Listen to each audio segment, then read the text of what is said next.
Hello guys. तो आइए हम लोग रेजिस्टेंस का यूज देख लेते हैं कि रेजिस्टेंस क्या क्या उपयोगी कैसे कैसे उपयोगी है।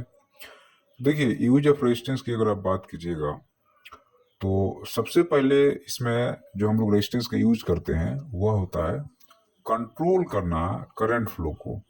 तो करंट फ्लो को कंट्रोल करने के लिए हम लोग क्या करते हैं, रेजिस्टेंस का यूज करते हैं।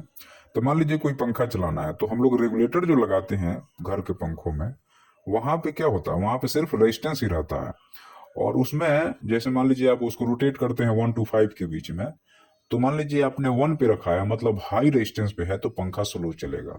उसको 2 पे करेंगे तो रेजिस्टेंस थोड़ा कम होगा, 3 पे करेंगे तो और कम होगा, और 5 पे कर देंगे तो रेजिस्टेंस एकदम कम हो जाएगा।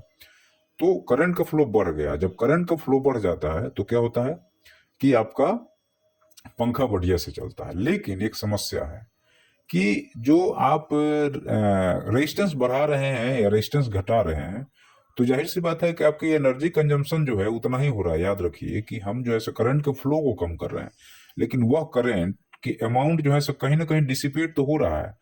तो ये समस्या है एक, कि हम रेगुलेटर को घटा और बढ़ा करके करंट के फ्लो को, करंट को हम बैलेंस करने की कोशिश कर रहे हैं, लेकिन रेजिस्टेंस जब बढ़ाएंगे तो हीटिंग होगी, तो वो जो है सो आपका रेगुलेटर हीट करता है।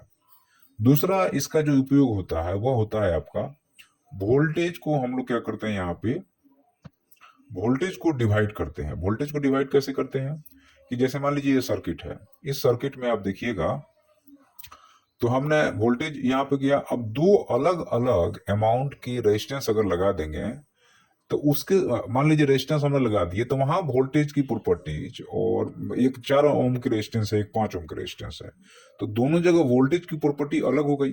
तो मान लीजिए हमें कहीं 4 वोल्ट चाहिए, कहीं 10 वोल्ट चाहिए, कभी 8 वोल्ट चाहिए, कभी 2 वोल्ट चाहिए, तो जितना वोल्ट चाहिए उसके अकॉर्डिंग आप रेजिस्टेंस लगा करके वहां से उतना वोल्टेज ले सकते हैं। तो आपका रेजिस्टेंस का दो काम, एक तो करंट को कंट्रोल कर दिया और दूसरा वोल्टेज को क्या किया, घटा दिया या बढ़ा दिया। रेजिस्टेंस के अमाउंट को हम लोग घटा बढ़ा करके वोल्टेज को हम लोग कंट्रोल कर सकते हैं। दूसरा होता है हीट जनरेशन के रूप में। जैसे आपका जितना घर में बल्ब वगैरह होता है वो कैसे काम करता है, हीट जनरेट कर रहा है, तो हीट जनरेटिंग एलिमेंट्स के रूप में भी हम लोग रेजिस्टेंस का उपयोग करते हैं। और तीसरा होता है आपको इनकैंडेसेंट बल्ब के रूप में। तो हम लोग जैसे मान लीजिए कोई ऐसा चीज है जहाँ पे हमें बल्ब वगैरह जलाना है, तो वहां पे भी हम लोग इसका यूज कर लेते हैं।